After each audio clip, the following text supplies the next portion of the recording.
Hi there and welcome to the spookiest month of the year, October.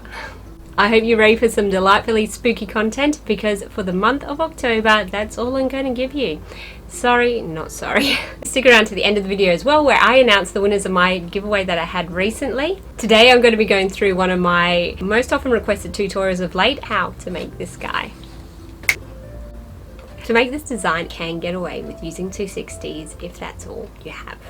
But let's get into how to make this headless design. This particular design is going to be using 260s. However, if you have the 160s available, I'm going to let you know when the best time is to use those within this design. I am going to be using these three different colors. We've got white, orange, and burgundy. And I'm going to start with burgundy for the trousers. For your reference, I've left about a hand's width uninflated. 1 foot.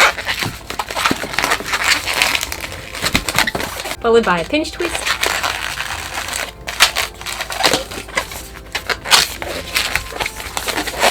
Now here we're going to do another petal twist,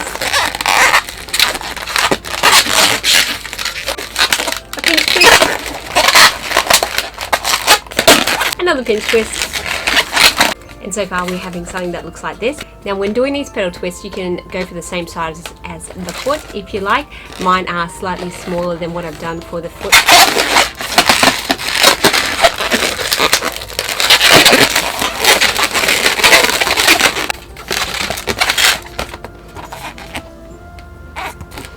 The legs are best positioned in between the twist.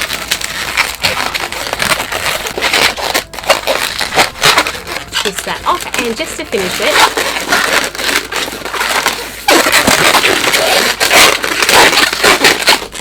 we're just securing it in and around that pinch twist, and we're going to remove that excess.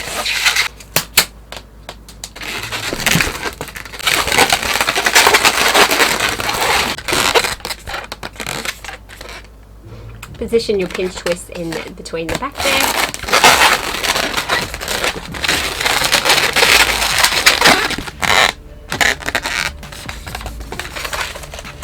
Next we are going to do the shirt, and I'm grabbing my white balloon. Now for the top of it, if I can, you know I would use 160s for the shirt and the jacket.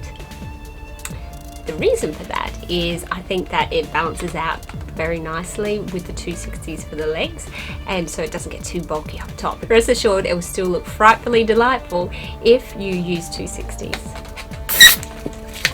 Now we're not using a lot of this white, so it doesn't really matter how much air I'm putting in there. Bring it into the hips. Determining how high I want the shirt to be, I'm going to go for 4 fingers, followed by 2 pinch twists.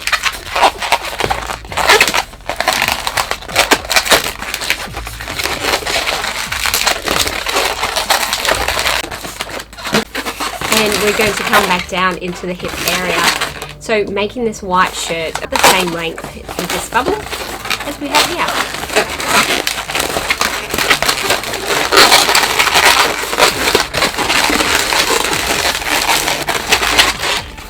Let's get rid of this excess.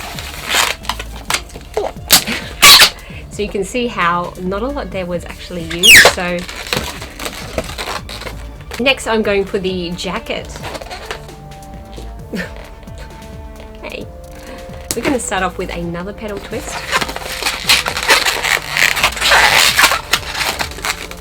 Just leaving like that for now. Giving them a gentle little elbow pinch twist. A small 1.5 finger bubble, and now we're going to introduce it here and at the neck.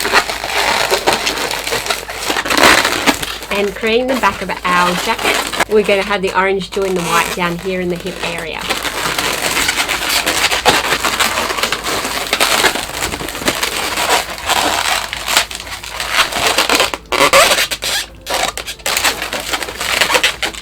Around our pinch twists, and we are going to try and replicate what we've got going on over here.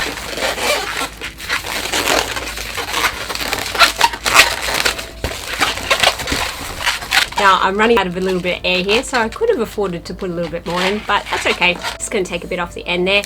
I don't like leaving air in the end of one of these when I am finishing a design, because I find that that little bit of inflated 260 won't hold into the design very well. So I like to try not to let that happen. So I just added a little bit more air in to touch. Ah! So let's clean him up a bit. Jacket at the back. We manipulate and move the shoulders to the side, and we have the collars of our shirt to the top. Now, what to do with these arms? We're going to bring them together in the back. I'm just twisting them together. Starting to push the back of the jacket. Just working to position it in a way that it's not leaning too far forward. It's getting a bit formal with that bow. This is what our back is looking like. It's looking frightfully delightful, I hope you'll agree. So now we are best served by using a 160. In fact, I think I want to go ahead to use that because I really do prefer it. Oh, I'm going to miss these bad boys when they run out. Stretch and plating a 260 can work here, but also you can use a regular 260 if you need. So I'm going to bring the 260 around.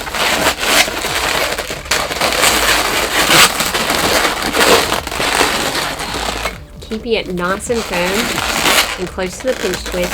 Twisting it in here.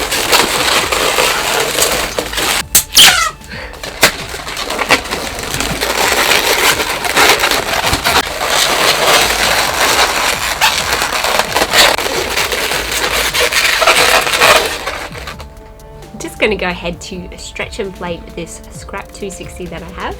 Waste not, want not.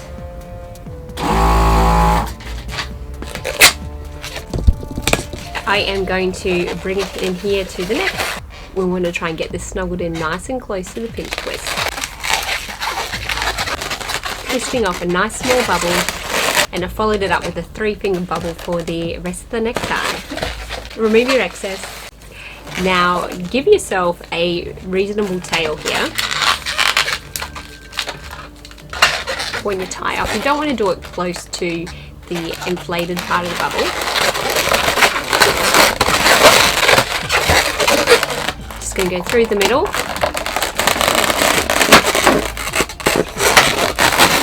Just make sure to hide that away.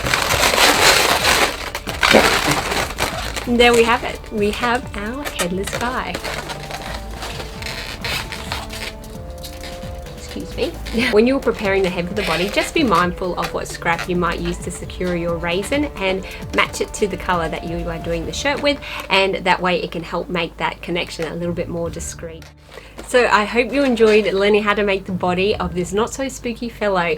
Thank you so much everyone who's requested this tutorial, and I hope you find it helpful. So if you haven't already, please make sure to give the video a big thumbs up, and believe you me, I can't wait to share some more spooky content with you. Thank you for joining me, helping me to put a positive twist in your life, and I will see you in my next video. Bye.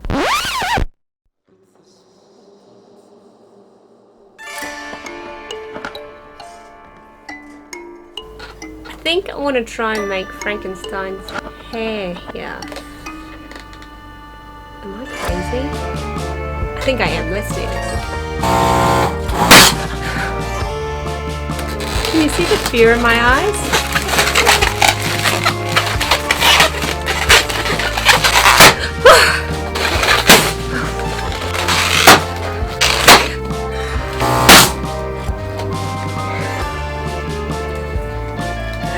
I'm gonna give up. Very soon. Really no wonder it did.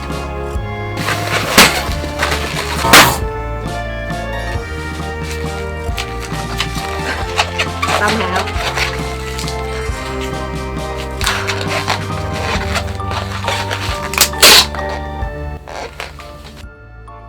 The winners of my giveaway here on YouTube is Daffy Dill, and over on Facebook, Cindy Montoya. Thank you both so much for being a part of both my Facebook and my YouTube channel. It's a pleasure to have you both, and if you want to join in the fun, you know where to find me. I'm going to link it below.